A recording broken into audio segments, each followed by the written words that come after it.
Shalom familia, gracias por acompañarnos en un estudio más aquí en la Biblia en su contexto. Recuerden que estamos semana tras semana estudiando los mandamientos en en las porciones semanales que tenemos de estudio de la Torah. Quiero darle la bienvenida a esta serie que se llama Restaura el alma, basada en el Salmo 19, en el cual nos dice que la ley de Dios es perfecta y restaura el alma y alegra nuestro corazón. Y eso es lo que estamos aprendiendo cada semana, en cada porción. Tratamos de cubrir uno o dos o los mandamientos que podamos hablar de la porción y ver cómo estos mandamientos los podemos traer a primera persona, cómo los podemos traer a nuestra vida, particularmente en estos tiempos que vivimos nosotros en un contexto totalmente alejado del que era el contexto bíblico. Entonces, es algo que es un desafío en esta serie, en estos estudios que ya vamos cubriendo de la serie. La verdad que ha sido una gran bendición, pero también ha sido un gran desafío al pararnos frente al mandamiento y poder analizar nuestras vidas conforme a lo que el Eterno nos ordena y de acuerdo a las instrucciones que Dios nos ha dado. Así que vamos a continuar. Recuerden, esta semana nos toca la porción Ahareimot, que significa después de la muerte. Es la porción que va de Levíticos capítulo 16, verso 1 a Levíticos capítulo 18, verso 30. Esta porción es corta, pero muy interesante, con mucha información, mucho contenido, principalmente en el contexto cultural, podríamos analizarlo. Y no solo eso, sino que también como, más que nada, pureza moral, en donde vamos a ver que principalmente en el capítulo 17, 18 principalmente, se habla mucho sobre las conductas morales que Israel tiene que llevar, y eso es algo que es bien interesante y que eso lo vamos a cubrir, si el Eterno lo permite. El día sábado vamos a estar hablando sobre esta parte de la porción con respecto a la pureza moral.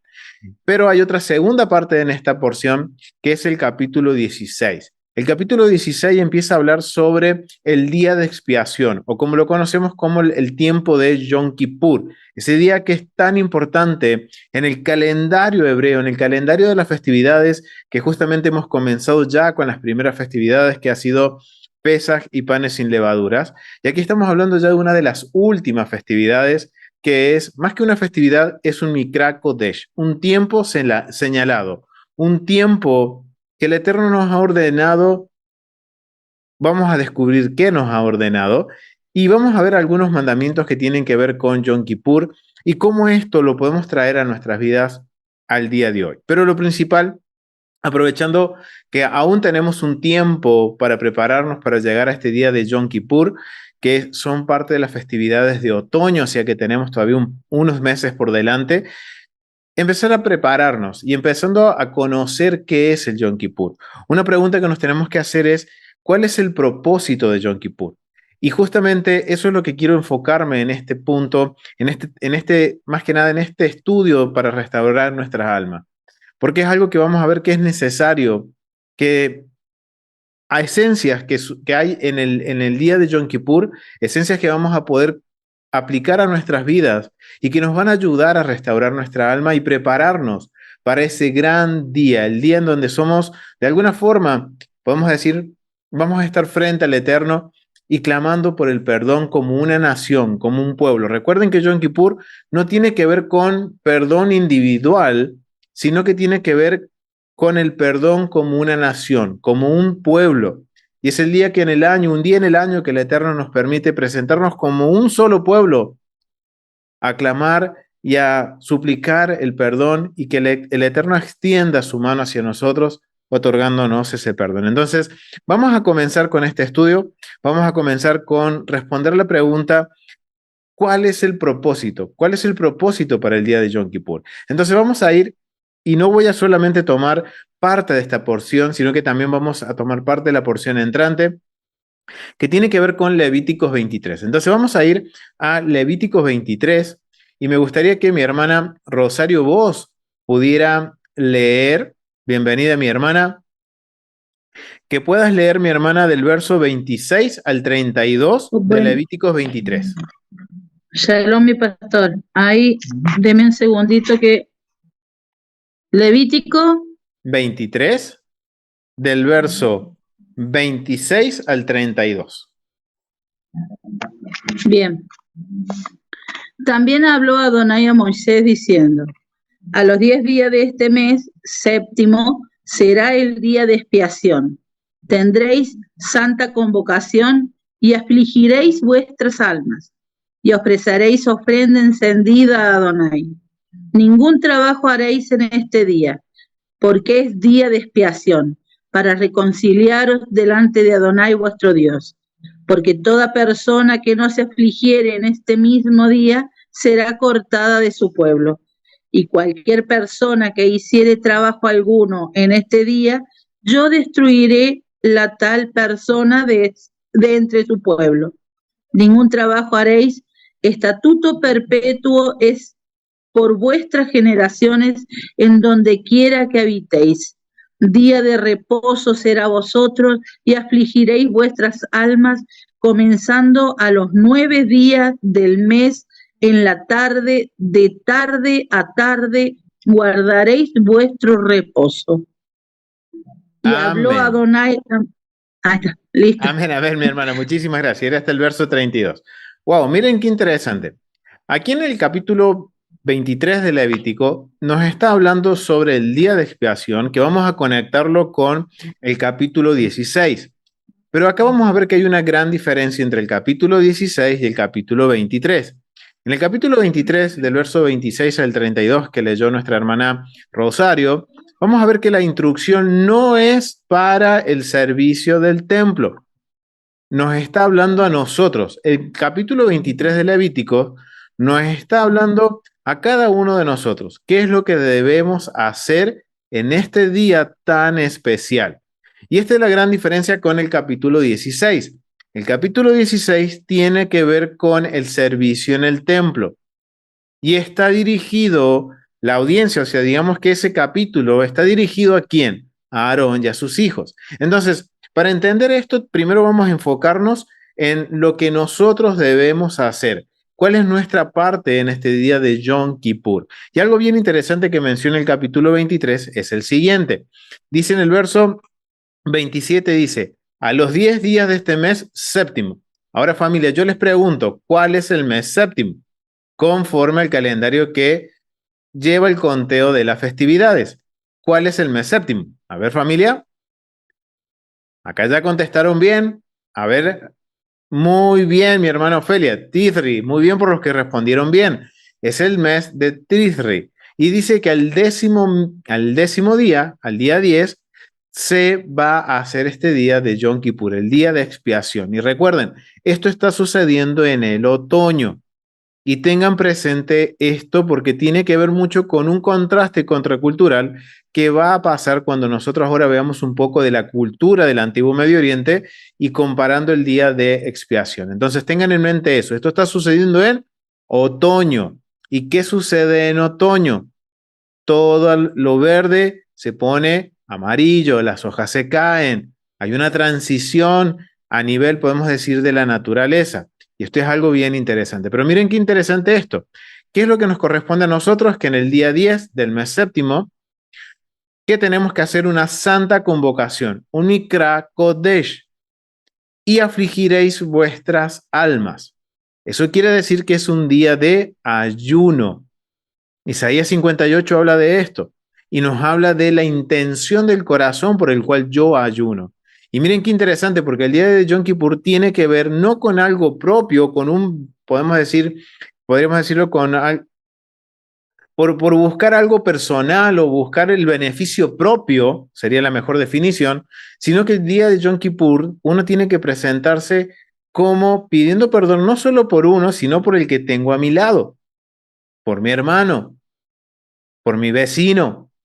Y eso es algo bien interesante. Por eso es aquí el capítulo 58, habla de que el tipo de ayuno que quiere el Eterno. No quiere un ayuno en el cual yo esté buscando mi beneficio propio, sino que recuerden, Yom Kippur tiene que ver con la comunidad, con la nación, con el pueblo. Entonces nos dice que como un pueblo, ser una santa convocación en el cual nosotros tenemos que afligir nuestra alma y dice que ningún trabajo haréis, miren lo que dice, ningún trabajo haréis en este día porque es día de expiación. Y el propósito, miren, acá lo marqué en rojo, el propósito del día de expiación es para reconciliaros delante de Adonai vuestro Dios. Y este es el propósito de Yom Kippur, de que reconciliemos, no reconciliemos. Es un tiempo en el año en el cual como un solo pueblo nos tenemos que reunir, afligir nuestras almas y buscar el perdón común, o sea, entre todo el pueblo y reconciliar la nación como pueblo, reconciliarnos delante de Adonai, tu Dios. Y dice que presentaremos ofrendas. Y dice, y vuelve a repetir de vuelta, ningún, en el verso 31, repite de vuelta, ningún trabajo haréis. Y es un estatuto perpetuo para vuestras generaciones. Es algo que es para siempre, no tiene fin. Mientras haya o reine, podemos decir, la muerte, o mientras haya caos y posibilidades de caos, siempre vamos a tener la posibilidad de, como un pueblo, presentarnos delante del Eterno para reconciliarnos como un solo pueblo delante de la presencia de Dios. Y esto es un estatuto perpetuo, o sea, para siempre, no cambia. Verso 32 dice, día de reposo será para vosotros y afligiréis. Otra vez, miren, ¿en cuántos versos? En 4, 5 versos, 2 veces nos dice, no hay que trabajar, es un estatuto perpetuo, día de reposo de vuelta nos dice, en que vamos a afligir nuestras almas. Y comenzando, miren, y aquí nos aclara cómo tiene que ser este día de ayuno. Dice, comenzando los 9 días del mes a la tarde, hasta la tarde guardaréis vuestro reposo. O sea que no es un ayuno como yo quiero, como más me convenga, sino que está hablando de que tiene que ser un ayuno de 24 horas, desde el día 9 al caer el sol hasta el día 10 al caer el sol. Y miren qué clara es la instrucción. No puedo hacerlo mediodía, no puedo hacerlo de medianoche a mediodía, no, hay un horario y es el horario que marca el calendario del Eterno. Al caer del sol hasta caer el sol es un día. Y eso es lo que nos está diciendo aquí. Y esta es la parte que nos corresponde a nosotros como pueblo. Esto es bien interesante, familia, porque ahora vemos en la parte que nos corresponde a nosotros, el propósito es que nos reconciliemos con el Eterno. Obviamente que durante el año, si cometo una falta, obviamente voy a tratar de procurar solucionar esa falta y reconciliarme individualmente. Pero hay algo bien interesante que sucede cuando una persona transgrede un mandamiento o transgrede y después lo rectifica. Siempre todo esto va dejando como pequeñas contaminaciones en el lugar santísimo, o sea, en el espacio sagrado de Dios. Y una vez al año, el Eterno nos ordena que nos reunamos como un pueblo, clamemos con el propósito de hacer una limpieza general en el año y quitar todas estas impurezas que contaminaron el espacio sagrado del Eterno para que Él realmente pueda habitar en medio de nosotros. ¡Wow! Eso es bien increíble. Entonces ya sabemos cuál es el propósito de Yom Kippur, que es la reconciliación del pueblo con el Eterno. Ahora, quiero que vayamos a Levítico 16, vamos a ir a Levítico 16 y vamos a profundizar un poquito con respecto a lo que es el servicio, porque justamente los mandamientos de esta porción que hablan sobre Yom Kippur se encuentran en el capítulo 16. No vamos a ver tan a profundidad el servicio porque ya hemos cubierto este tema. Ustedes pueden buscar aquí en la Biblia, en su contexto, pueden buscar el estudio Yom Kippur en el templo. Y ahí vamos viendo uno por uno de los pasos. Nos tomamos el tiempo de leer el Tratado Yomá juntos con otros recursos que nos ayudan a entender el paso a paso del día de Yom Kippur. Desde que se escoge el sacerdote, mejor dicho, desde que se exilia o que podemos decir, se aparta el sumo sacerdote por una semana y todo lo que el sumo sacerdote tiene que hacer en el día de Yom Kippur, y todo paso a paso lo hemos cubierto en el estudio de Yom Kippur en el templo. Entonces, eso se los voy a dejar como asignación para que ustedes los puedan ver, lo busquen aquí en nuestro canal de YouTube, La Biblia en su contexto, y puedan complementar lo que hoy vamos a ver, porque hoy vamos a ver un poquito de contexto cultural, tratar de entender la esencia de lo que es Yom Kippur, para que ahora ustedes después puedan ir y validar y poder ver cómo era un día de Yom Kippur en el templo. Y wow, la verdad que era un gran labor para el sumo sacerdote. Entonces, en el capítulo 16 vamos a empezar a hablar ahora un poquito sobre más detalles sobre este día, pero con respecto a lo que sucede dentro del santuario, lo que debe hacer Aarón y sus hijos. Recuerden que el día de Yom Kippur es un estatuto perpetuo para toda la nación, que es la oportunidad que tenemos de presentarnos como un solo pueblo y más que nada buscar la reconciliación con el Eterno. Esa tiene que ser nuestra motivación, no buscar el beneficio propio, sino que como un pueblo nos reconciliemos delante del Eterno. Entonces, vamos a leer lo que dice Levíticos capítulo 16 y quisiera invitar a mi hermana Ana María que pueda leer del verso 3 al verso 10, mi hermana. Shalom, buenas noches para todos. ¿Me escuchan? Sí, mi hermana, te escuchamos, Shalom. Shalom. Del 3 al 10, mi hermana. Bueno, cómo no. Con esto entrará Aarón en el santuario, con un becerro para expiación y un carnero para holocausto. Se vestirá la túnica santa de lino, y sobre su cuerpo tendrá calzoncillos de lino, y se ceñirá el cinto de lino, y con la mitra de lino se cubrirá. Son las santas vestiduras, con ellas se ha de vestir después de lavar su cuerpo con agua. Y de la congregación de los hijos de Israel tomará 2 machos cabríos para expiación y un carnero para holocausto. Y hará traer a Aarón el becerro de la expiación, que es suyo, y hará la reconciliación por sí y por su casa. Después de tomará los 2 machos cabríos y los presentará delante de Adonai, a la puerta del tabernáculo de reunión, y echará suertes a Aarón sobre 2 machos cabríos, una suerte por Adonai y otra suerte por Azazel. Y hará traer a Aarón el macho cabrío, sobre el cual cayere la suerte por Adonai, y lo ofrecerá en expiación. Mas el macho cabrío, sobre el cual cayeron la suerte por Azazel, lo presentará vivo delante de Adonai para hacer la reconciliación sobre él, para enviarlo a Azazel al desierto. Y hará Amén. traer a Aarón. Muchísimas gracias, mi hermana, hasta el versículo 10. Sí. Muchas gracias, Sí, mi hermana. Miren qué interesante. Miren lo que sucede aquí en el verso, en el capítulo 16. Se empieza hablando que esta es una instrucción ¿para quién? Para Aarón y sus hijos. ¿Y por qué le da esta instrucción el Eterno a Aarón y a sus hijos? Esto viene bien, miren lo que dice el verso 1, dice, y habló Adonai a Moisés después de la muerte de los 2 hijos de Aarón, cuando se acercaron delante de Adonai y murieron. ¿Quién está hablando? De Nadab y Abiú.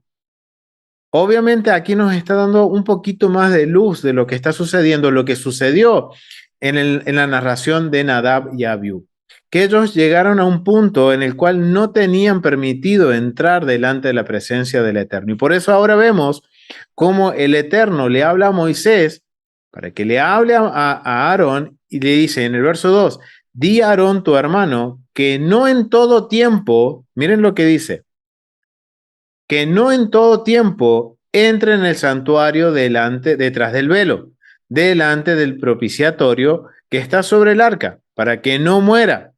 Ok, entonces aquí nos está dando un poquito más de luz de lo que sucede con Nadab y Abiú, porque ellos murieron, porque es muy probable que ellos cruzaron el punto en el cual está diciendo ahora el Eterno por medio de Moisés que no cruce en todo tiempo, sino que va a haber un tiempo determinado para que Aarón pueda cruzar del otro lado, para que no muera, porque yo apareceré en la nube sobre el propiciatorio. Y ahora empieza a darle la instrucción de cómo ahora el Eterno le permite a Aarón entrar una vez al año. Recuerden, el día 10 del mes séptimo, Aarón tiene, o sea, el sumo sacerdote, tiene la posibilidad de entrar, más que la posibilidad, la obligación de entrar delante de la presencia del Eterno. Recuerden que la función de un sacerdote no es solo enseñar lo que es santo y profano, como dice el libro de Ezequiel, sino que también es de representar al pueblo delante del Eterno. Y cuando el sumo sacerdote entra al lugar santísimo, él entra en representación de todo Israel. Y esto es bien interesante porque el Eterno le está dando unas instrucciones a Aarón de cómo tiene que presentarse. Y esto es algo bien interesante, porque le está marcando el tiempo, no solamente le marca el tiempo, sino que le está marcando el cómo tiene que hacerlo y tiene que ser a través de ofrendas. Ahora yo les pregunto, familia, ¿qué son las ofrendas? Recuerden cuál es el término de ofrenda. ¿Para qué sirven las ofrendas? Muy bien, son los corbán. La ofrenda, el propósito bíblico de la ofrenda no es manipular a Dios, sino más que nada que buscar un acercamiento con Dios. Y miren qué interesante, porque Aarón tiene que presentar bastantes animales, son aproximadamente 15 animales en el día que tiene que presentar, en el día de Yom Kippur son 15 animales mínimo, que se tienen que presentar como una ofrenda de acercamiento para que Aarón pueda entrar a lo más santo del lugar santísimo, a la presencia del Eterno. Y tiene que hacer una serie de rituales, que eso, como les digo, lo hemos cubierto en el video de Yom Kippur en el templo, y no solo eso, sino que vemos que también habla de un procedimiento bien particular en donde hay dos machos cabríos, uno que es para Adonai y otro que es para Azazel. Y obviamente de ese tema hemos hablado en un estudio que también se encuentra aquí en la Biblia en su contexto, que se llama Hablemos de Yom Kippur. Y ahí cubrimos bien a profundidad lo que es esto de Adonai y Azazel, para que no quede en duda y les puedan dedicar un tiempo de estudio, familia. Recuerden, no hay respuestas rápidas, hay que dedicarle tiempo. Entonces, los invito a que vayan y busquen estos dos estudios adicionales que se llaman Yom Kippur en el templo y hablemos de Yom Kippur. Así ustedes pueden profundizar en otros detalles que hoy no los vamos a cubrir porque ya están cubiertos. Entonces vamos a seguir un poquito hablando sobre esto. Que vemos como que ahora el Eterno le dice, ok, le está dando la instrucción a Aarón, esto es lo que vas a tener que hacer una vez al año, ya sabemos que es el día 10 del mes de séptimo, tiene que presentar una serie de ofrendas, ese día que solamente el sumo sacerdote hacía las ofrendas, y esas ofrendas eran todas en memoria de la familia de Aarón y del pueblo como una sola nación. Nadie más presentaba ofrenda, solamente Aarón y la comunidad, ofrendas que representan a todo el pueblo, ¿ok? Entonces, esto es algo bien interesante, porque está hablando de día de expiación. Ahora, recuerden que la Biblia es para nosotros, pero no fue dirigida a nosotros. Hay una audiencia original que tiene un contexto cultural, que tiene un contexto religioso también, en el cual recuerden que todo esto es, podemos decir, todo el libro de Levítico, Éxodo, Génesis, Deuteronomio, Números, fueron libros que la audiencia original es un pueblo, Israel, que está saliendo de Egipto y que de alguna forma el Eterno está reconfigurando la mente de los israelitas, quitando todo vestigio que haya quedado de Egipto. Recuerden que Israel se había sincretizado con el pueblo egipcio y que hemos visto que durante la historia del caminar en el desierto muchas veces salen a la luz cositas que están asociadas con Egipto que plantean los israelitas mientras van peregrinando por el desierto. Entonces, todo esto es un proceso, podríamos decir, de reconfigurar la mente, de reprogramar la mente de un pueblo. Y saben que esto también sirve para nosotros, porque vamos a ver que mucho de la cosmovisión del antiguo Medio Oriente, cuando empezamos a estudiarlo, nos damos cuenta que nuestra cosmovisión del mundo es muy similar con distinto nombre. Entonces, vamos a profundizar un poquito en el contexto. ¿Qué es esto del día de expiación? ¿Qué se entiende como el día de expiación para Israel y que es lo que también se conoce como día de expiación en el mundo del antiguo Medio Oriente. Y esto nos va a dar una idea, familia, del por qué es tan importante y por qué el Eterno busca hacer reconciliación con su pueblo y utiliza estos términos, ¿ok? Miren lo que dice. Esto proviene del comentario cultural del Antiguo Testamento de John Walton. Dice, el propósito del día de expiación. Aunque otras culturas del antiguo cercano oriente tenían rituales para eliminar el mal, miren lo que dice, tenían rituales para eliminar el mal, en todas ellas el mal era de naturaleza ritual o demoníaca. O sea, miren lo cual era la cosmovisión del antiguo Medio Oriente. Ellos hacían rituales para eliminar lo malo, el mal que provenía de qué? De lo que eran los demonios del inframundo. Mientras que en Israel se incluían todos los pecados del pueblo. Miren cómo el comentarista marca un gran precedente contracultural. El día de expiación para el antiguo Medio Oriente era librarnos de todas las cosas negativas que provenían culpables de los seres del inframundo. Mientras que para Israel vamos a notar una gran diferencia. Lo malo no proviene del inframundo, proviene del corazón del hombre. Y esto es lo que contamina el santuario, no los demonios. Para Israel no existe el inframundo, familia. Y miren lo que sigue diciendo John Walton. Dice, mientras que en Israel se incluían todos los pecados del pueblo. Las ceremonias comenzaban con las ofrendas de purificación, de modo que el sacerdote pudiera entrar en el lugar santo. Una vez dentro, el ritual de sangre limpiaba todas las partes del santuario de la impureza acumulada durante el año. Obraba desde adentro hacia afuera, dado que los pecados eran colocados sobre la cabeza del macho cabrío que se los llevaba lejos. El propósito de la ofrenda regular de purificación era el perdón. Ahí está hablando de cuestiones individuales. En contraste, este ritual anual tenía como fin eliminar el pecado del pueblo, los pecados del pueblo. Ok, miren qué interesante, y esto me llamó mucho la atención, en ver este contraste entre lo que se conocía como el día de expiación para las comunidades paganas, podríamos decirlo, para el antiguo Medio Oriente, y para lo que debe representar para Israel. El gran propósito es reconciliar para Israel su relación con el pueblo, mientras que para el antiguo Medio Oriente es lidiar con el caos generado por el inframundo. Miren qué diferencia, familia. Y miren este otro comentario que también nos ayuda a entender un poquito más la perspectiva cultural de lo que es el día de expiación. Porque dice que el acto ritual de expiar en el templo terminaba cuando uno de los machos cabríos era presentado, uno para el Eterno, para Adonai, y el otro era el que llamaban para Azazel, que Azazel en sí significa llevado al desierto. No es otra cosa, familia. Y miren qué interesante, porque esto va a confrontar, familia, nuestra cosmovisión, nuestra forma de ver el mundo.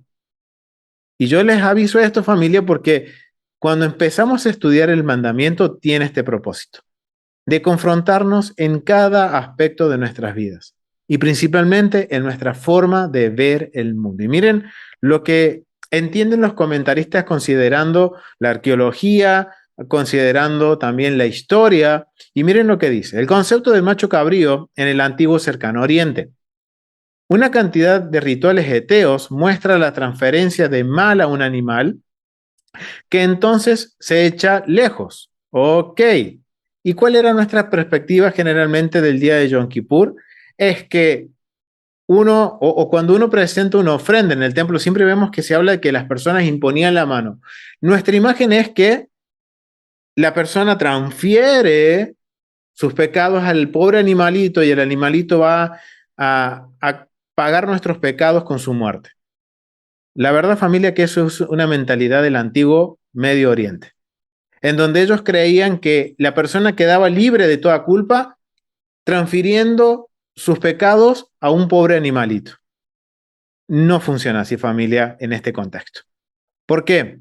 Porque recuerden, para Israel el día de expiación tiene que ver con la persona y no con cuestiones místicas.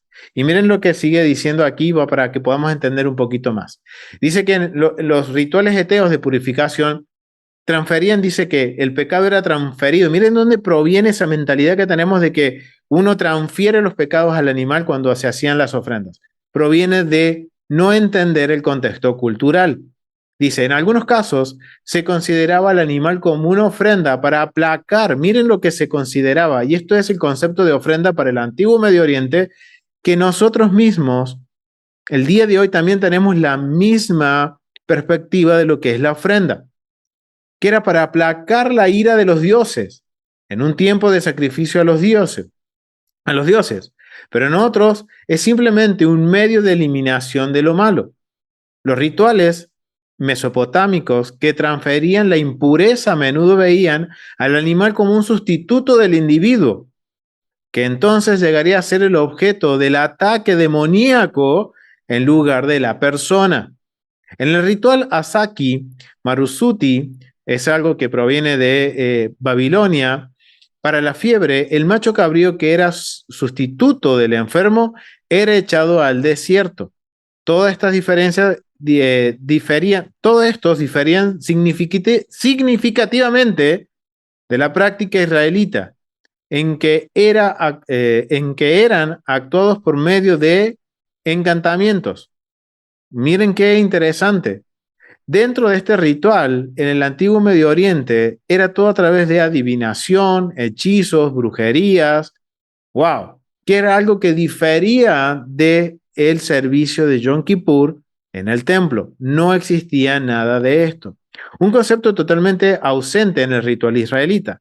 Además, las prácticas israelitas no exhibían ninguna intención de aplacar la ira de una deidad o un demonio, aunque era la motivación más común de los rituales del antiguo cercano Oriente. Miren qué interesante este precedente contracultural tan grande que Israel tiene que hacer. Todo lo que tenía que ver con la expiación en el mundo antiguo tenía que ver con demonios, con exorcismos, con brujería, con adivinación, con hechizos. Y para Israel no tiene nada que ver con eso. No tiene ningún tipo de relación con lo que era la mentalidad del antiguo Medio Oriente. Y esto es algo que marca un precedente contracultural muy grande, familia. Porque esto nos enseña cuál es la cosmovisión que tenemos que tener como israelitas, nuestra forma de ver el mundo, en donde hay un solo Dios que gobierna sobre todas las cosas. Y eso es también otro de los propósitos de Yom Kippur, en donde reconocemos que por nuestra culpa hemos profanado el espacio sagrado del Eterno. Que todos como un pueblo, con nuestros actos que han ido en contra de los mandamientos, que lo hemos hecho a propósito o de forma involuntaria, todo eso que hemos hecho y que nos hemos arrepentido, ha dejado su manchita, ha dejado su marca en el espacio sagrado del Eterno. Y el Eterno dice, ok, hay que solucionar esto. Y la forma es hacer una limpieza. Y por eso es que empieza desde adentro hacia afuera. Y ustedes me dirán, pero ¿cómo podemos validar que la cosmovisión de Israel no tiene que ser la cosmovisión del antiguo Medio Oriente? Familia, los versos bíblicos nos hablan y emanan esto de quién es la culpa si se profana el espacio sagrado. Es de nosotros. Miren, vamos a ir, familia, a marcar evidencias bíblicas sobre lo que estamos hablando. Vamos a ir al Salmo 82. Vamos a ir al Salmo 82. Vamos a ir al Salmo 82, libro 3, 82. Y vamos a leer del verso 10 al 15. Miren qué interesante esto. Salmo 83, Salmo 81. Salmo 81. Vamos a ir al Salmo 81. Salmo 81 del verso 10 al 15. Y me gustaría llamar a ver, permítame que aquí, eh, a mi hermano Gregorio. Adelante, mi hermano. Shalom, shalom, amado. Del 10 al 15. Dice: Yo soy Adonai tu Elohim, que te hice subir de la tierra de Egipto. Abre tu boca y yo la llenaré. Pero mi pueblo no oyó mi voz, e Israel no me quiso a mí. Lo dejé, por tanto, a la dureza de su corazón. Caminaron en sus propios consejos. Oh, si me hubiera oído mi pueblo, si en mis caminos hubiera andado Israel, en un momento habría yo derribado sus enemigos y vuelto a mí mi mano contra sus adversarios. Los que aborrecen a Yahweh se le habría sometido y el tiempo de ellos sería para siempre. Amén. Amén. Gracias, mi hermano Gregorio. Miren qué interesante lo que dice el Salmo 81. Dice, está hablando, miren lo que dice. Yo soy Adonai tú, Dios. O sea, está dejando bien en claro el Salmo 81. ¿Quién es Adonai? Tu Dios. Él es nuestro Dios, quien nos sacó de la tierra de Egipto. No hay otro Dios. No hay otro Dios. En Deuteronomio capítulo 30 también nos dice lo mismo. Hay un solo Dios. Arriba en el cielo y abajo en la tierra hay un solo Dios. Que nos quede bien grabado eso, familia. Y dice, yo soy Adonai tu Dios, que te saqué de la tierra de Egipto. Y dice, y abre tu boca y yo la llenaré. O sea, todo proviene de Dios. Verso 11 es lo que a mí más me impactó cuando dice, pero mi pueblo no oyó mi voz, e Israel no me quiso a mí. Y entonces viene la consecuencia. Los dejé, por tanto, a la dureza de su corazón y caminaron en sus propios consejos. O sea, miren qué interesante el Salmo 81 nos está diciendo de que si Israel ahora no quiere del Eterno, de que ahora caminen sus propios caminos y que el Eterno se haya apartado de Israel, ¿por culpa de quién es? ¿De seres del inframundo o de nuestra culpa? Por no querer acercarnos al Eterno. Miren qué interesante. Primera evidencia. Vamos a ir a la segunda evidencia, familia, y tengan todo esto en mente. Vamos a ir a Nehemías. Vamos a ir al libro de Nehemías. Es interesante lo que dice Nehemías en el capítulo 1 del verso 5 al 9. Miren lo que dice en el verso 5 al 9. Mi hermana Rosario, vos, ¿puedes leerlo? Nehemías capítulo 1 del verso 5 al 9.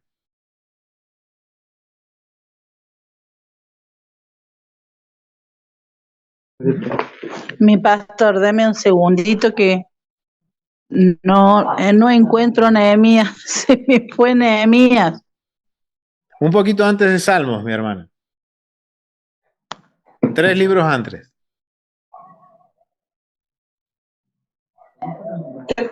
Ahí está, Nehemías. Capítulo 1 del verso 5 al 9, mi hermano. Bien. Y dije, te ruego, oh Adonai, Dios de los cielos, fuerte, grande y temible, que guarde el pacto y la misericordia a los que le aman y guardan sus mandamientos. Esté ahora atento tu oído y abierto tus ojos para oír la oración de tu siervo, que hago ahora delante de ti, día y noche, por los hijos de Israel, tus siervos, y confieso los pecados de los hijos de Israel que hemos cometido contra ti. Si yo y la casa de mi padre hemos pecado en extremo, nos hemos corrompido contra ti y no hemos guardado los mandamientos, estatutos y preceptos que diste a Moisés tu siervo. Acuérdate ahora de la palabra que diste a Moisés tu siervo, diciendo, si vosotros pecareis, yo os dispersaré por los pueblos, pero si os volviereis a mí y guardareis mis mandamientos, los pusiereis por obra, aunque vuestra dispersión fuera hasta el extremo de los cielos, de allí os recogeré y os traeré al lugar que escogí para hacer habitar allí mi nombre. Ellos Amén, mi pues hermana. son...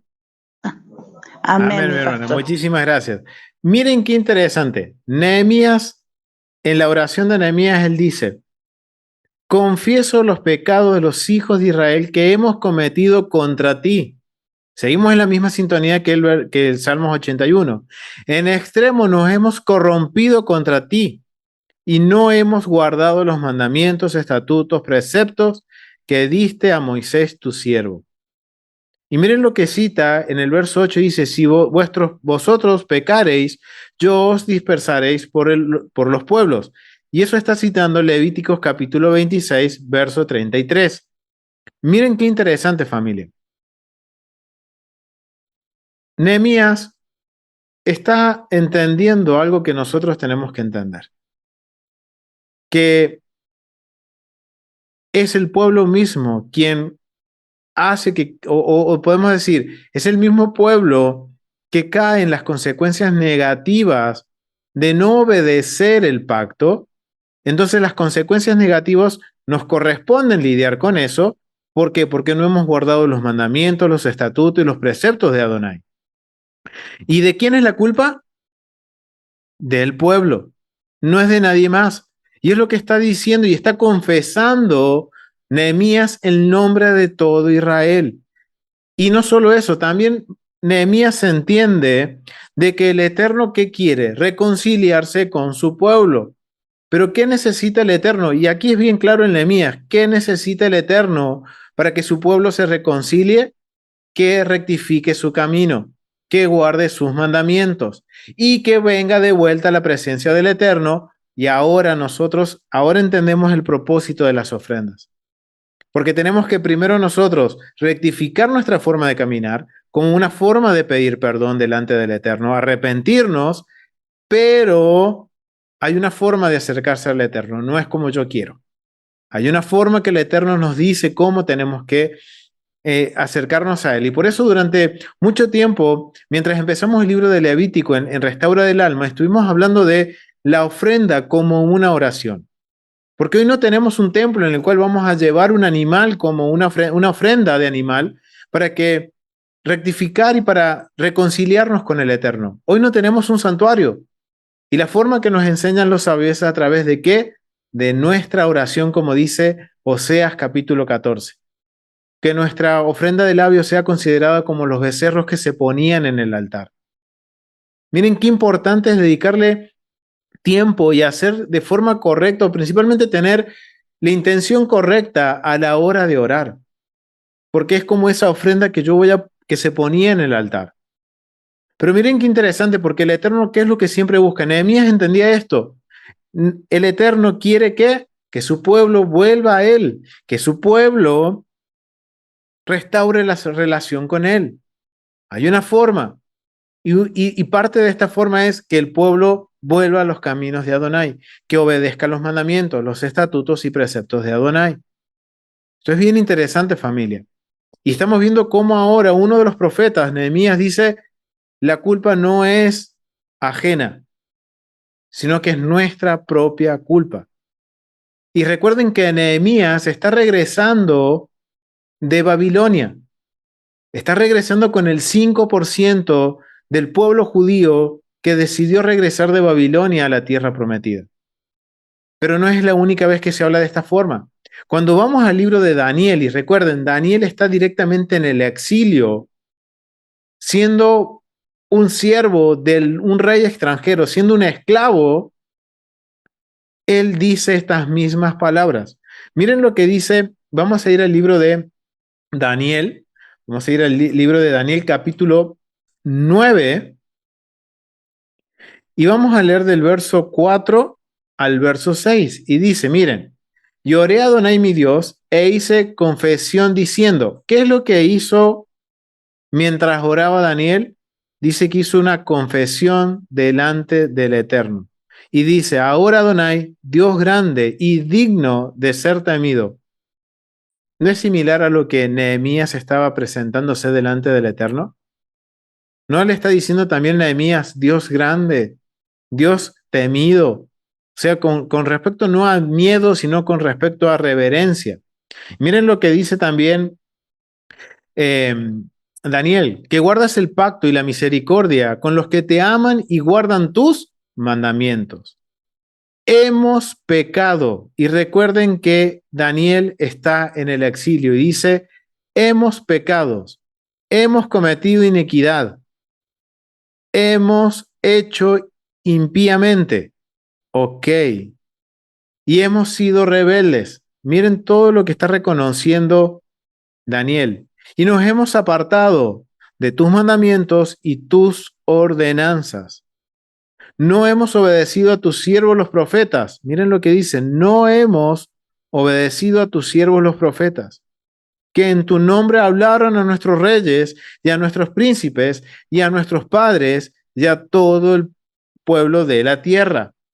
Interesante ver que Daniel también entiende que las consecuencias negativas por las cuales Israel está pasando en este momento es por culpa de nosotros, del pueblo. Porque dice, hemos pecado, hemos cometido iniquidad, hemos hecho impíamente, hemos sido rebeldes, nos hemos apartado de tus mandamientos y de tus ordenanzas. Y no solo eso, sino que también no escuchamos la voz de los profetas cuando nos decían, regresen a los mandamientos del Eterno, regresen al camino del Eterno, regresen a las sendas antiguas. ¡Wow! Eso es increíble, familia. Ahora vemos y entendemos este precedente contracultural que hay entre el antiguo Medio Oriente y Israel. Quizás vamos a ver que en el antiguo Medio Oriente se habla del día de expiación, pero tiene que ver con una cuestión de peco y empato. Calmo el hambre de los dioses del inframundo y ya quedo libre, pero no hay un cambio en la conducta de la persona. Mientras que en Israel no es por culpa ajena. Si hay caos en el pueblo, si hay caos en la vida de la persona, es por nosotros mismos, por haber transgredido sus mandamientos. Ahora nos toca lidiar con eso. Nos toca lidiar ahora con lo que es el rectificar lo que hicimos mal y tratar de buscar y de restaurar nuestra relación con el Eterno. Y eso es el propósito del día de Yom Kippur. Porque ahora nos vamos a presentar como un solo pueblo en este gran día solemne.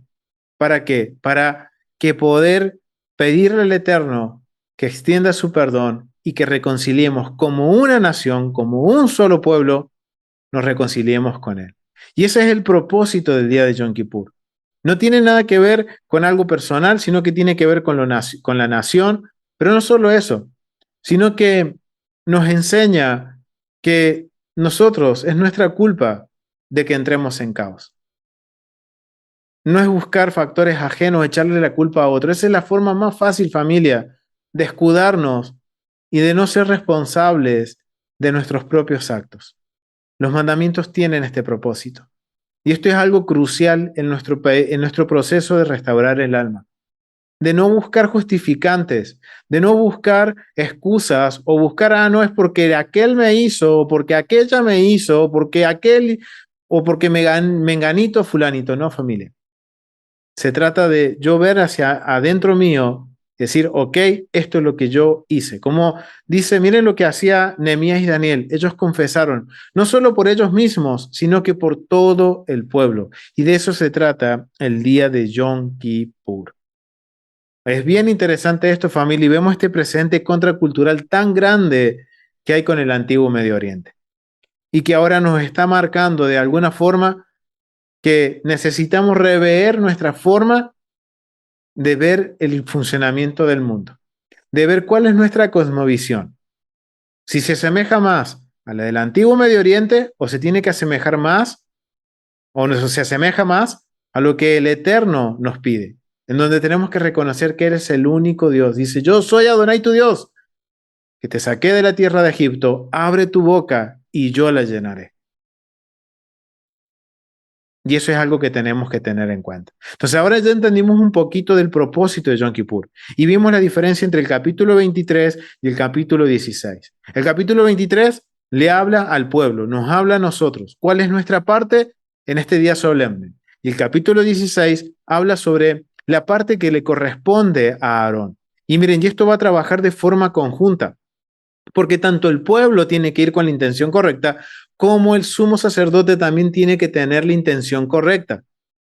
Por eso ahora entendemos que el sumo sacerdote en el día de Yom Kippur, y yo los invito a que lean el Tratado Yomá en la Mishnah, nos menciona que era aislado durante 7 días, en el cual en estos 7 días el sumo sacerdote era asperjado, o sea, rociado con las aguas de purificación de la novilla roja, el día tercero y el día séptimo, y no solo eso, sino que todo el tiempo se lo mantenía en estudio y se le estaba enseñando y se le estaba recordando los paso a paso, porque cuando el sumo sacerdote entraba al altar a hacer todas estas ofrendas, él tenía que hacerlo con la mayor concentración, con la mayor reverencia a Kavaná y con la intención correcta de su corazón. Y de esta forma, aislándolo durante 7 días, se lo preparaba en todos los aspectos al sumo sacerdote para esto. Y ahora entran los mandamientos. Y aquí vamos a entender un poquito más, porque ustedes dirán, ok, esto era para Aarón. Sí, pero también aplica para nosotros, familia.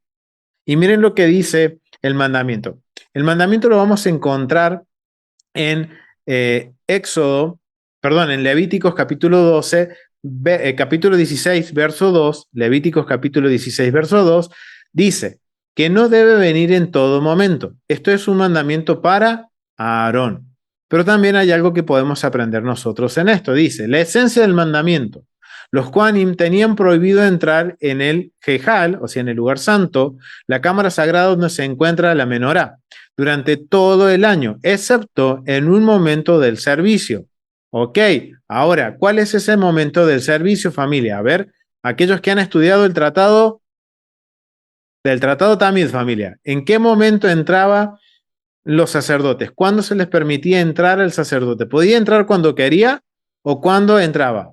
Muy bien, mi hermana Ofelia. Una de las veces era para la ofrenda del incienso. Se escogía a un sacerdote que se le autorizaba entrar para el incienso. ¿Para qué más se podía entrar? Se les daba autorización. Muy bien, acá respondió bien mi esposa. Para el mantenimiento de la menorá. ¿Podía entrar cuando quería? No, estaban los tiempos marcados. Por eso yo los invito a que vayan y vean los estudios que hicimos del Tratado Tamid. Porque miren lo que dice el mandamiento. Los sacerdotes regulares no podían entrar al lugar santo cuando ellos querían. Tenían que entrar en el tiempo que se les indicaba y hacer lo que tenían que hacer. El que limpiaba las menorá tenía que ir y limpiar la menorá. El que tenía que encender el incienso, entrar y encender el incienso. Aquellos que entraban en el día de Shabbat a cambiar los panes de la presencia, entraban y cambiaban los panes de la presencia. No podían hacer otra cosa, eran entrar, hacer lo que tienen que hacer y salir. Si ellos hacían algo de lo contrario o cambiaban su rol o su propósito, no era permitido eso. Tenían que cumplir con su función. Y eso es lo que nos está diciendo y proviene de este verso, de que dice que no debe venir en todo momento. No solo está hablando del sumo sacerdote, sino que también está hablando de quién, del sacerdote regular, en el servicio diario. Además, el Cohen Gadol, o sea, el sumo sacerdote, tiene prohibido ingresar al lugar santísimo, incluso en Yom Kippur, excepto en el momento del servicio. O sea, y esto es algo que tenemos que tener en claro, familia. Aquí se está marcando un protocolo de santidad, un protocolo de poder manejar el espacio sagrado de Dios. Y es bien claro el Eterno, por más que el sumo sacerdote sea la autoridad máxima en el sacerdocio, no tiene permitido entrar al lugar santísimo cuando él quiera. Ni siquiera en Yom Kippur, porque también tiene que entrar en el momento indicado, en el momento que el servicio lo necesite que le entre, él tiene que entrar. Y recuerden, él no entra sin una cobertura, y su cobertura es el incienso. Entonces, miren qué interesante algo que nos enseña el mandamiento, que yo no puedo entrar a la presencia del Eterno como yo quiero, sino que hay un protocolo. Recuerden que cuando estuvo el santuario en pie y cuando esté, va a haber un protocolo que tiene que ver con ofrendas, con el sacerdocio de Aarón, pero hoy tenemos un protocolo en nuestras oraciones. Y ese protocolo lo obtenemos del templo cuando hacemos nuestra oración matutina, nuestra oración por la tarde. Seguimos el mismo protocolo. Obviamente que esto nos ayuda a tener el vocabulario para dirigirnos al Eterno. Y esto es algo que lo hemos desarrollado bastante en esta serie de Restaura el Alma. Entonces vemos qué interesante que aquí se da la instrucción de que no, ¿quién solamente pueden entrar al lugar santo y lugar santísimo? los Coanim y Aarón, y el sumo sacerdote. Nadie más. Y no solo que solo ellos pueden entrar, sino que no pueden entrar cuando ellos quieren. Hay un tiempo señalado en el cual ellos tienen que entrar. Leyes del mandamiento. Entrar al lugar santísimo que no sea en un momento de servicio se castiga con la muerte. ¡Wow! Y cualquiera que entre al lugar, podemos decir santo, o al ulam, al pórtico, innecesariamente sufrirá latigazos. ¡Wow!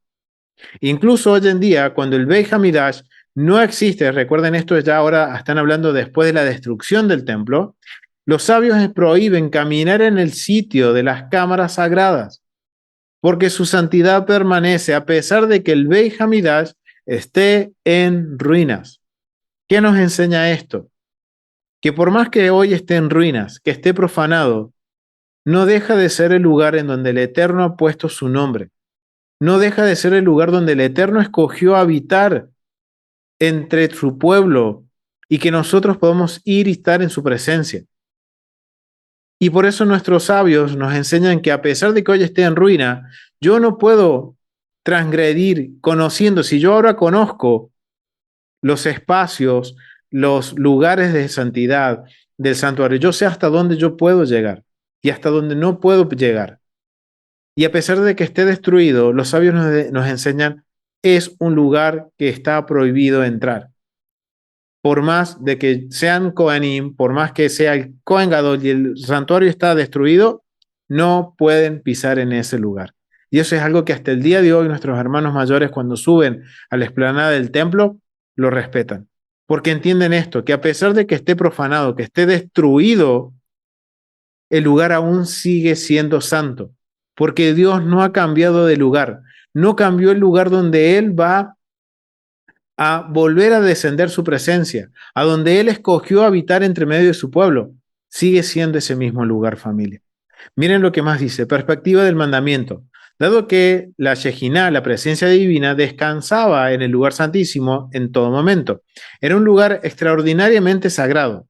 Por lo tanto, incluso el Kohen Gadol no podía entrar sin autorización especial. Y esa autorización especial era el día de Yom Kippur. Ahora la pregunta, familia. Ahora nosotros, ¿podríamos entrar a este lugar? Déjenos sus comentarios aquí abajo. En la cajita de descripción pueden dejar su comentario y díganos qué opinan.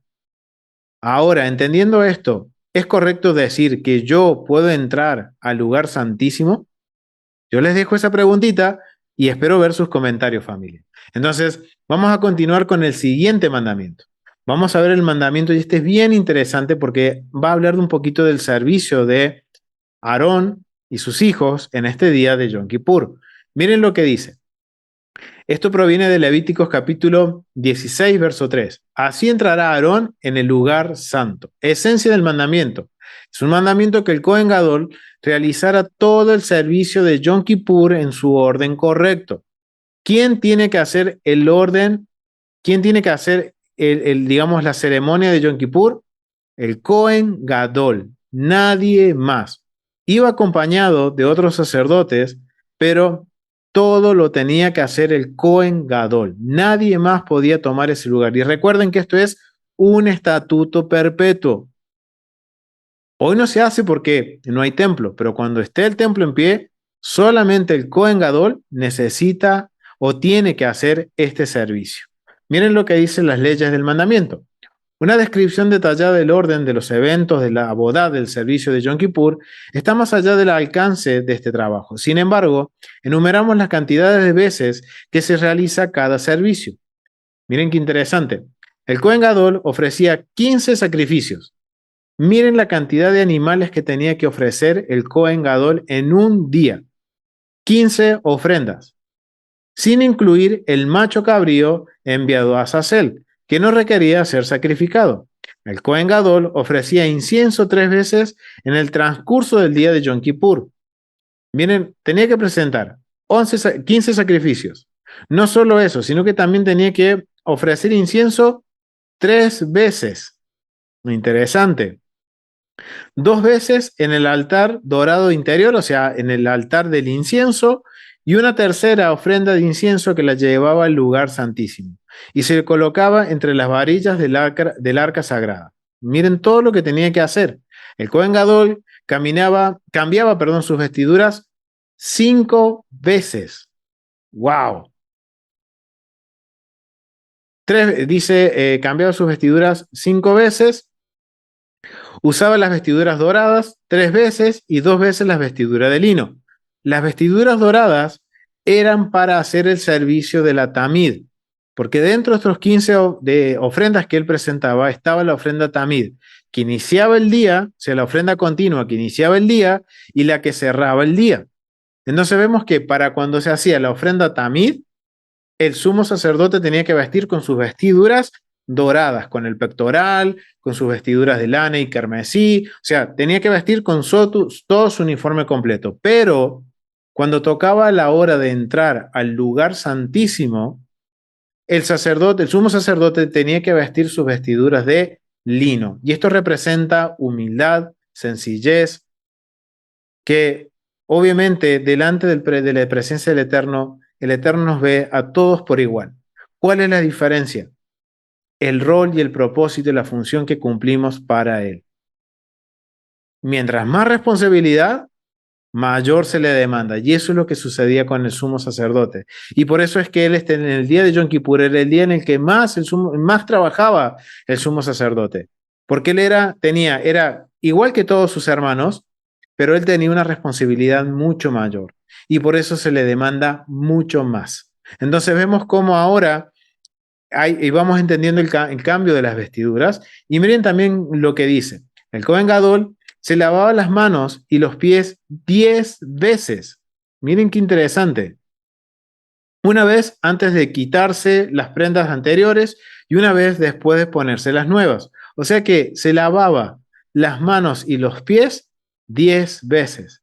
El Cohen Gadol hacía confesión 3 veces. O sea, 3 veces él pronunciaba, y esto lo vamos a ver en el Tratado Yoma, pronunciaba de que la culpa, cuando él hacía confesión, era cuando él presentaba los animales en representación de su familia, el animal que representaba al pueblo como ofrenda por expiación, en donde él decía, es por nuestra culpa, perdona nuestras transgresiones. Él no decía, perdonen las culpas por factores ajenos. No, él decía, este animal, Señor, tómalo como una ofrenda de rectificación, miren, de reconciliación por nuestros pecados, por nuestras transgresiones.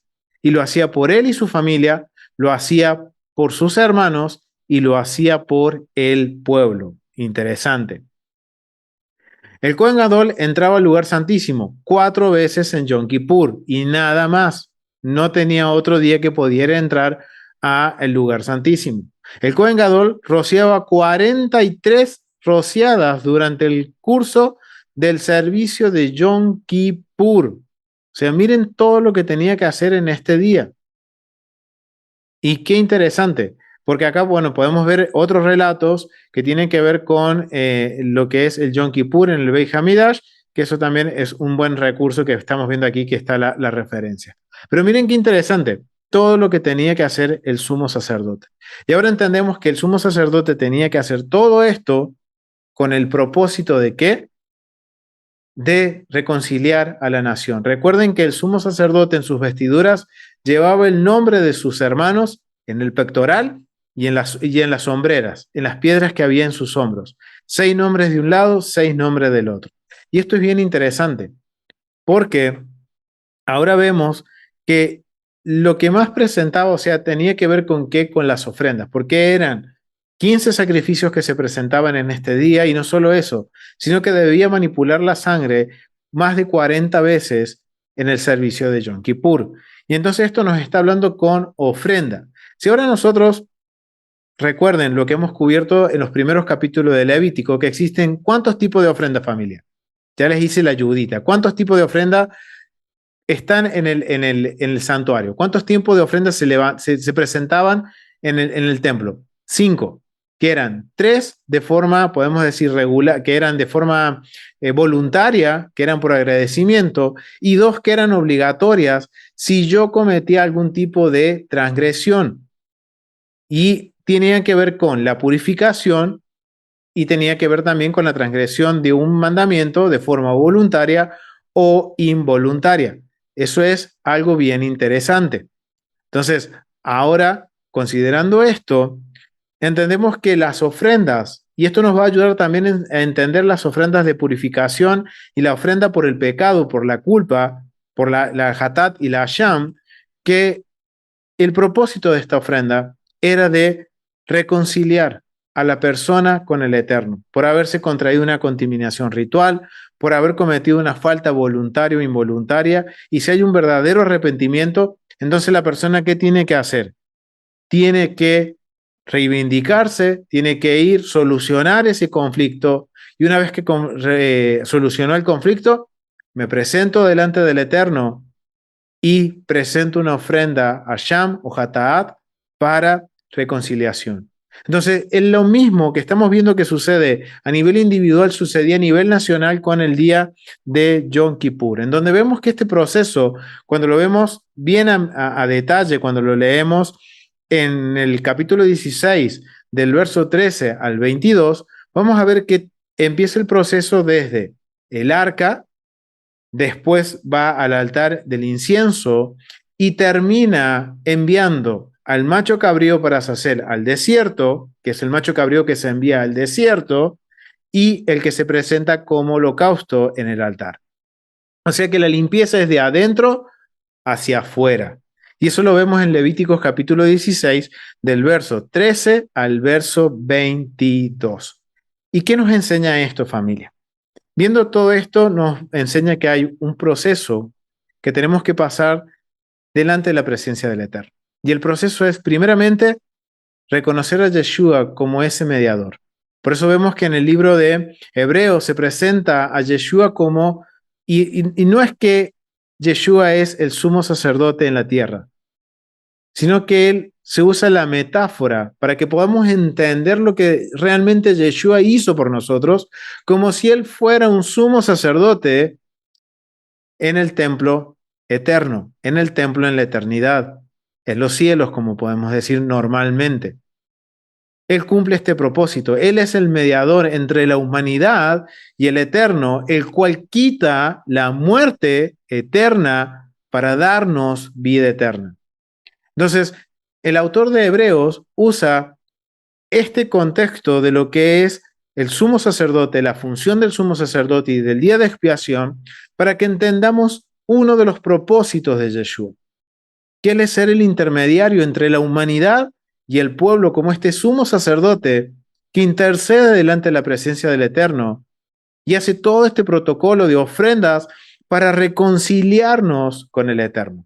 Ahora, cuando nosotros reconocemos a Yeshua como el Mesías, que murió y que el Eterno lo resucitó, el Padre lo resucita entre los muertos, hemos acudido a este camino de reconciliarnos con Dios. Tenemos la posibilidad de reconciliarnos con Dios, en donde ahora esa reconciliación va a empezar a trabajar en nuestras vidas desde adentro hacia afuera. Y por eso es que el mandamiento tiene el propósito, familia, de restaurar nuestra alma, como dice el Salmo 19. Porque empezamos a restaurar acá adentro, empezamos a corregir cosas que acá adentro están funcionando mal, que muchas veces se pueden hasta expresar físicamente esas cosas que no funcionan bien. Recuerden cuando hablamos de la metzorá o de la lepra. Eran cuestiones internas que provenían del interior, que llegaban a un punto tan grande de contaminación que se expresaba físicamente en un hinchazón, en úlceras, en una mancha en la piel. ¡Wow! Ahora el propósito de Yom Kippur es que podamos nosotros rectificar lo que hay adentro nuestro, empezar a corregir y acercarnos al Eterno por medio de Yeshua para una reconciliación con Él. ¡Wow! Y esto es interesante porque nos enseña entonces, las ofrendas nos enseña que primero tendríamos que pedir perdón, corregir, rectificar lo que hicimos mal. Y después de eso, nos podemos acercar delante del Eterno. Y esto Yeshua es bien claro en Mateo capítulo 5, del verso 23 al 24. Miren lo que dice Yeshua. Obviamente que él lo está tomando en el contexto de las ofrendas, pero lo mismo sucede con Yom Kippur, y eso tiene que ver con Isaías capítulo 58. Vamos a ir a Mateo, vamos a ir al libro de Mateo, Mateo capítulo 5, del verso 23 al 24. Y miren lo que dice Yeshua. Obviamente que él lo está tomando en la cuestión de las ofrendas a nivel personal. Pero miren lo que dice en el verso 23. Por tanto, si traes tu ofrenda al altar, ok, si traes tu ofrenda al altar. Y sabemos que la ofrenda, ¿cuál es el propósito de la ofrenda? Reconciliar.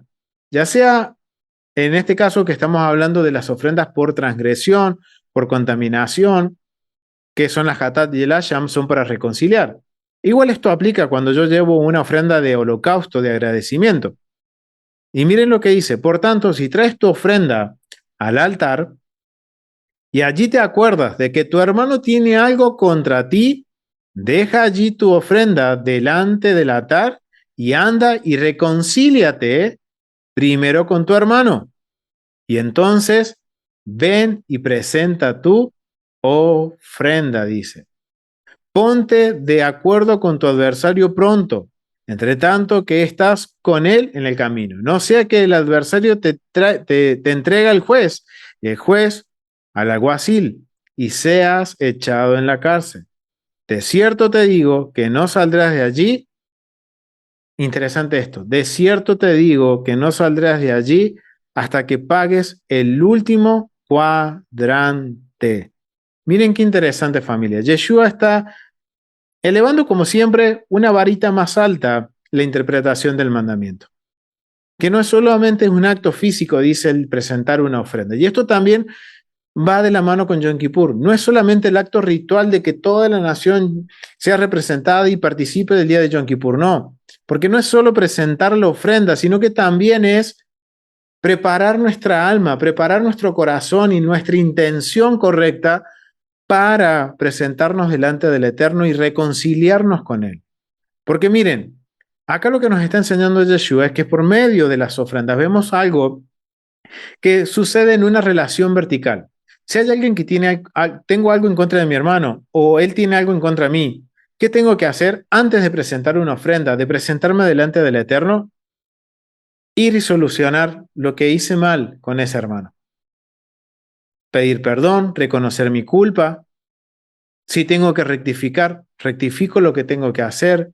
Si tengo que recompensar, no recompensar, sino que la palabra sería, tengo que, uy, se me fue de la mente.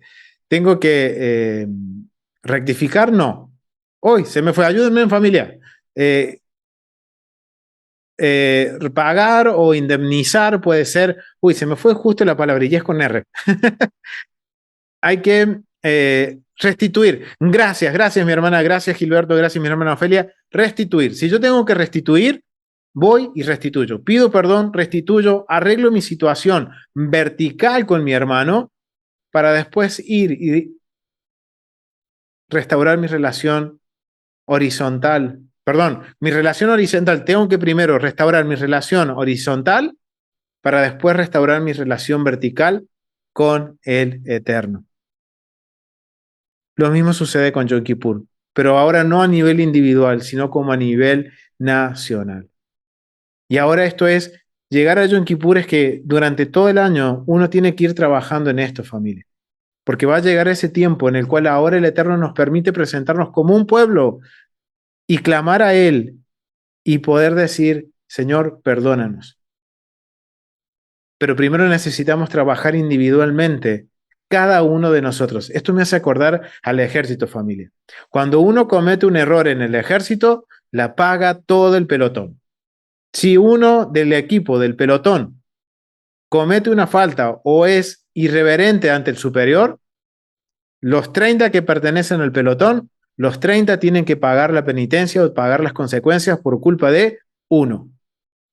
Familia, si esto funciona a nivel físico, ¿cuánto más funciona a nivel podemos decir espiritual o con nuestra relación al Eterno. Ya que mi hermano Franklin me da el ok a lo que estoy diciendo. Él estuvo en el ejército y más que él no lo sabe. Cuando uno comete una falta, perjudica todo el batallón. Si todo el batallón trabaja conjuntamente y hace lo correcto, todo el batallón se beneficia. Miren qué interesante, familia. Y es por eso que el Eterno nos da el día de Yom Kippur. Y miren cuánto podemos aprender y traer a nuestras vidas. Primero, el Eterno en su inmensa misericordia nos empieza a hablar desde ya sobre el día de Yom Kippur. Que empezamos, miren, y esto me llama mucho la atención porque salimos de un tiempo en el cual tuvimos que dejar toda nuestra levadura fuera. Y principalmente la levadura que hay en nuestra alma, sacarla totalmente de nuestras vidas, porque se supone que yo la saco por 7 días a la levadura física de mi casa para no tenerla, pero no quiere decir ahora que yo voy a seguir con la misma levadura en mi corazón. Se supone que cuando yo entré en Panes sin Levadura, yo tuve que entrar sin la levadura principalmente de mi corazón. Y miren qué interesante. Ajá, ahora la porción que continúa después del día de Panes sin Levaduras, de la fiesta de Panes sin Levaduras, ¿qué nos enseña? Empezamos a caminar hacia Yom Kippur. Antes tenemos que pasar por Shavuot, tenemos que pasar por Rosh Hashanah, Yom Teruah, tenemos que pasar después de ese tiempo, vamos a pasar a Yom Kippur. Pero miren, meses antes el Eterno nos está hablando, ok, pasaron panes sin levaduras, se supone que ustedes no tienen que tener levadura en su corazón, en su alma, entonces a partir de ahora empiecen a rectificar cada cosa que hemos hecho mal. Empecemos a trabajar en rectificar todo esto para cuando nos toque presentarnos como un pueblo, cada uno se presente de la forma correcta y que todos en el mismo sentir podamos clamar para pedir que el Eterno nos perdone. Y miren cómo Yeshua nos enseña. Bien simple y bien sencillo. ¿De qué te sirve presentarte delante del Eterno si estás mal con tu hermano? Si estás mal con tu hermana, si estás mal con tu esposo o con tu esposa, ¿de qué te sirve? ¿De qué nos sirve? Es solo una apariencia, familia. Por eso tenemos que trabajar primero en solucionar, rectificar, restituir si nos toca restituir, y después, ahí sí, presentarnos delante del Eterno, para que escuche, para que ahora nosotros poderle confesar al Eterno, Padre, hice mal esto, ya lo solucioné, perdóname. Familia, es parte de la oración que Yeshua nos enseñó con el Padre Nuestro. Así que miren qué interesante, familia, todo lo que podemos aprender, y esto fue solamente como una pequeña introducción a lo que es el propósito de Yom Kippur, y entendiendo los mandamientos, como ahora vemos que hay cosas que solamente los tiene que hacer Aarón, y eso nos enseña que ahora nosotros no podemos tomar el lugar de Aarón, y no solo eso, sino que mientras más responsabilidades tengamos delante del Eterno, más se nos va a demandar. ¿Va a haber beneficios? Sí, pero también hay mayor responsabilidad. Y que trabajemos juntamente, cada uno de forma individual, para que lleguemos a Yom Kippur preparados como un pueblo para clamar por el perdón del Eterno. Así que lo vamos a dejar hasta aquí, familia. Ha sido un gusto compartir este tiempo. Recuerden, complementen este estudio con Yom Teruah en el templo y hablemos de Yom Kippur en el templo y hablemos de Yom Kippur, que los voy a dejar también en la cajita de descripciones para que ustedes los puedan ver y profundizar en otros detalles que hoy no hemos profundizado. Así que nos vemos en la próxima clase, pero ahora pasamos a un tiempo de preguntas y comentarios con respecto al estudio de hoy. Ahora sí, familia, pueden hacer sus preguntas. Pueden levantar su manito. Mi hermana Rosario. Una preguntita. Sí, mi hermana. Antes, cuando el templo estaba, no se podía entrar, digamos, no se podía pisar, digamos, porque es un lugar santo.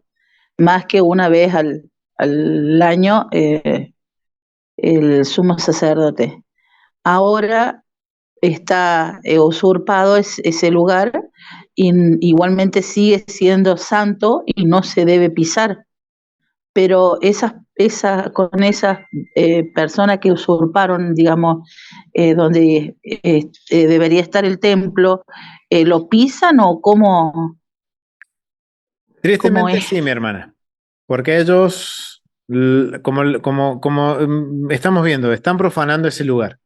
El propósito es que es profanar ese lugar. Y eso es lo triste. Ahora nosotros no tenemos que caer en lo mismo. Si tenemos la posibilidad de visitar este lugar, el monte del templo, vamos a mantenernos dentro de nuestros límites, hasta donde yo puedo cruzar, hasta donde se me es permitido. Y por eso necesitamos estudiar, familia, el templo, porque yo sé hasta dónde yo puedo llegar y no puedo cruzar y no puedo caminar por estos lugares. Porque yo ahora entiendo que ese lugar donde Dios puso su nombre, y descendió su presencia, y aún eso continúa siendo el lugar donde Él va a regresar el día de mañana. Pero lamentablemente los que han profanado, ellos caminan, van, vienen, juegan al fútbol, hacen picnic, han plantado árboles, lo han profanado, pero eso no quiere decir que el lugar deje de ser santo. Y por eso nosotros tenemos que aprender, entender estos patrones de santidad, y si tenemos la bendición de ir a la tierra y caminar por ese lugar, mantener el respeto por más de que lo estén profanando. No puedo ser parte. Y esto enseña a que tenemos que ser distintos, familias. No porque otros lo hagan, yo lo voy a hacer. Y esto Claro. aplica en todo, familia. No sé si quedó más claro, mi hermana. Sí, sí, sí, sí. Sino que no, o sea, no sabía, digo yo, si está profanado o no está el templo. Sabemos que los hijos de Aarón murieron por pisar, por entrar, cuando no se le correspondía.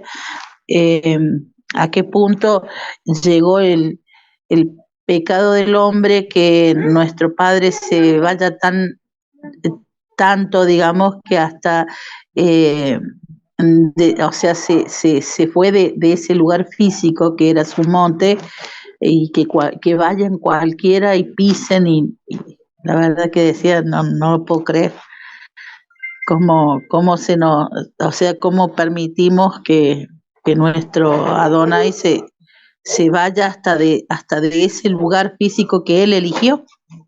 Exactamente. Y eso es por nuestra culpa, familia. Miren, en Y nuestras oraciones sí, diarias, con respecto a eso, mi hermana, hay algo bien interesante que se me vino a la mente ahora. Cuando nosotros hacemos nuestra oración de la Shaharit en la mañana, la oración de la mañana, cuando sí. hacemos el recordatorio de lo que son las ofrendas, eh, hay algo bien interesante que dice en una de las partes que, miren qué interesante, dice, amo del universo. Tú nos ordenaste sacrificar la ofrenda diaria en su horario correspondiente, con los coanim en su servicio y los levitas en su plataforma, y los israelitas en sus puestos. Ahora, por causa de nuestro pecado, nuestro santuario fue destruido y se suspendieron los sacrificios de la ofrenda permanente. Y ya no tenemos coanim en su servicio, ni levita en su plataforma, ni israelita en su puesto. Mas tú dijiste, te ofreceremos el sacrificio de nuestros labios en sustitución de los bueyes. Oseas 14. Por ello, sea tu voluntad, Adonai, Dios nuestro y de nuestros ancestros, que las plegarias de nuestros labios sean consideradas aceptables favorablemente ante ti, como si hubiéramos sacrificado la ofrenda diaria en su lugar y tiempo correspondiente de acuerdo a sus leyes. Wow, familia, un poco lo que nuestra hermana Rosario, nuestros sabios nos enseñan esto. Y es parte de nuestras oraciones diarias, familia. Reconocer de que el santuario hoy está profanado por culpa nuestra, familia. Porque pecamos, porque, como dice el Salmo 81, Israel, nosotros, incluyéndonos, no quisimos oír al Eterno.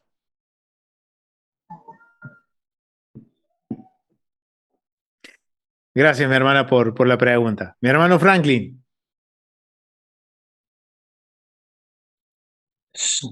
¿Me escuchan? Sí, mi hermano, te escuchamos. Ok, shalom, shalom, shalom, ok. Que mi comentario es en la misma línea desde lo mismo que estaba hablando Rosario vos y tú, porque iba a comentar que cuando fui en la gira con Rico, Rico respeta eso. Y ahí te envié una foto, no sé si puedas compartirla por WhatsApp, te envié una foto por WhatsApp cuando estuvimos allá, que Rico respete ese espacio. Entonces su gira solamente llega hasta el último escalón que es permitido. Rico no sube allá arriba, pero uno ve, como tú dices, uno ve la gente ahí haciendo picnic, jugando fútbol, haciendo, sí, tú ves, uno hasta Rico solamente sube. Esta es la gira de Rico cuando fuimos el año pasado, solamente hasta ese último escalón, de ahí Rico no pasa con su gira. Ya de ahí para allá está el lugar santo, ahí tú ves a la gente haciendo picnic, jugando fútbol, o jugando fútbol americano, haciendo de todo en ese lugar. Pero Rico es la única gira que yo vi que respeta ese espacio ahí arriba. Después todo lo demás suben ahí arriba, almuerzan, cogen su receso, hacen de todo. Así que shalom, hermano, solamente para compartir eso, porque tuve esa experiencia de, de, de, de, de vivirla, de respetar ese espacio. Wow, Shalom. gracias, mi hermano, gracias porque qué interesante, porque justamente él llega hasta el Sorej. Él no pasa del Sorej. Wow, interesante eso. Mucho por aprender. Ahora entendemos por qué. Porque tenemos que tener reverencia a ese lugar. Por más que esté profanado, sabemos que hay que tener reverencia. Wow, gracias, mi hermano Franklin, por compartirnos esa foto. Mi hermana Ofelia Lidia, adelante. Sí, gracias, buenas noches a todos, Shalom. Bueno, yo tenía otra pregunta, pero ha sido muy interesante este comentario de hasta qué punto uno se podría aproximar si el Eterno, por ejemplo, nos concediera los que no hemos ido para allá en vida, ¿verdad?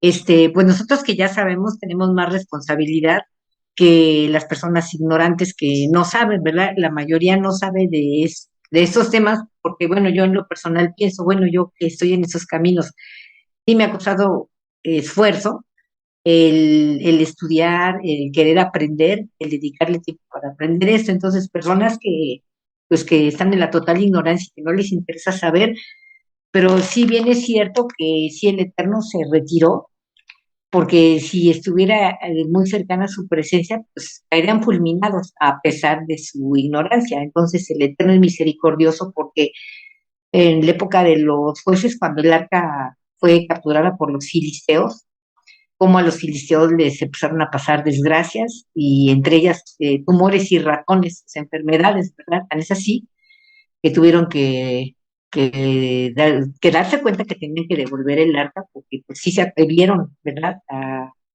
Capturaron el arca, pero pues se atrevieron a llevarla a su templo y eso pues les costó muy caro.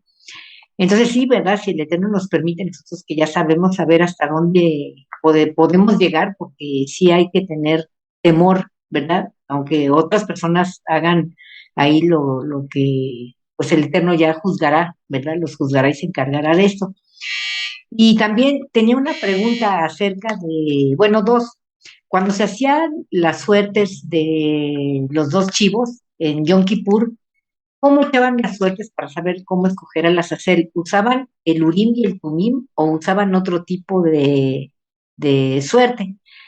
Y también saber que había otro Cohen que siempre estaba preparado para sustituir al Cohen Agadol. Entonces, en caso de que sucediera algún percance, ¿verdad? Que el Cohen Agadol en función no pudiera, entonces el Zagán siempre estaba cercano al Cohen Agadol preparado en todo. Esas eran mis dos preguntas, sobre la suerte de los chivos y sobre lo del Cohen. Perfecto, mi hermana. Sí, la primera pregunta está respondida en el estudio Yom Kippur en el templo. Que no se usaba el Urim y el Tumim, se usó otro tipo de suertes y lo aclaramos en ese estudio. Así que los invito a que vayan y lo vean, Yom Kippur en el templo. Y con respecto a la segunda pregunta, el Sagán, por lo general, siempre era Sagán, era el segundo al mando. Siempre se escogía a alguien que pertenecía a la familia del sumo sacerdote como sucesor. Así que siempre tenían preparado a otro que no era el Sagan. El Sagan era como el encargado, el supervisor, el que estaba ahí casi todo el tiempo supervisando qué es lo que hacían los sacerdotes regulares. Siempre estaba así, era el que acompañaba al sumo sacerdote, pues, generalmente, para que no se olvidara, para que el sumo sacerdote estuviera siempre atento, era el que lo guiaba muchas veces, pero nunca el Sagán tomaba la posición del Cohen Gadol, sino que escogían a otro Cohen Gadol, estaba ya apartado para eso. Es más, no solo el Cohen Gadol, sino que si se moría la esposa del Cohen Gadol, también tenían otra mujer separada para que el Cohen Gadol se casara y pudiera seguir con el servicio, porque era necesario que se cumplieran estos requisitos. O sea, tenían mucho cuidado, hay muchas cosas que quizás pasan por desapercibido en este tema de no conocer el protocolo, y por eso necesitamos estudiarlo. Así que vayan y vean esos dos estudios, el Yom Kippur en el templo y hablemos de Yom Kippur, para que puedan tener más información con respecto a esto. Gracias, mi hermana, por la pregunta. Así que lo vamos a dejar hasta aquí, familia. Ha sido un gusto poder compartir este tiempo de estudio, de poder compartir esta porción. Recuerden que vamos a continuar con los estudios de los mandamientos. Vamos a dejarlo hasta aquí. Quiero invitarlos a aquellos también que están viendo este video, que se suscriban al canal, que nos digan qué les pareció este estudio, que dejen su comentario. Recuerden que hicimos una pregunta a la mitad del estudio, así que pueden responder su pregunta, dejar su comentario, darle like, compartir. Nos ayuda, familia, a que el mensaje del Eterno se difunda por todas las naciones y que todos podamos aprender realmente qué es o cuál es el propósito del Eterno al darnos este día de Yom Kippur. Así que los invito a que nos apoyen dándonos un me gusta, compartiendo, suscribiéndose, y si quieren apoyarnos de otra forma, ahí están los medios, los links para que nos puedan ayudar en la cajita de descripciones a seguir trabajando en pos de difundir el mensaje del Eterno. Así que, familia, lo dejamos hasta aquí. Ha sido un gusto. Nos vemos en el próximo estudio de Restaura el Alma. Bendiciones, familia. Shalom.